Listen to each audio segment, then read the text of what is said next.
Araka ny nafantarantsika azy kosa dia ho tanterahana manomboka ao amin'ny rampitsy roapolo sy ny faraiky amby roapolo ny volana martsa zany ny fankalazana ny taom-baovao malagasy misy ny tsara ho fantatra makasika ity fanamariana ity. Miaraba sady atsika ho tratrany asaramanitra ho tratrany taom-baovao malagasy.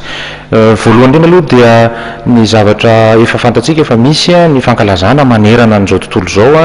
any andafin'ny ranomasina any na ny lavitra na ny akaiky. Ny toerana moa zany dia tsy zoviana intsony ny eny ambotra biby dia mikasika ny ambotra biby manokana moa zany amin'ny faharoapolon'ny volana marsa io dia manomboka amin'ny 7 ora maraina misy an'ireo tsidibohatra aorinan'izay dia manomboka sady ny hiragasy sy ny dobodoboka dia ikatroany tarika ray samy manana sahavato sy ny tarika rasoasimanga bertine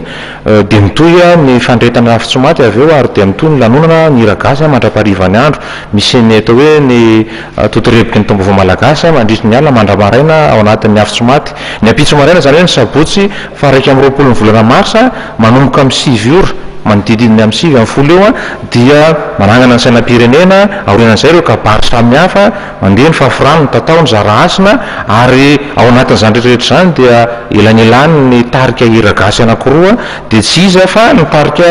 razafy mahandry an-tany fotsy sy ranada mahefa avy eo an-tany fotsy afovoany ka dia mankasitraka ary mirary atsika hanao taom-baovao sambatra.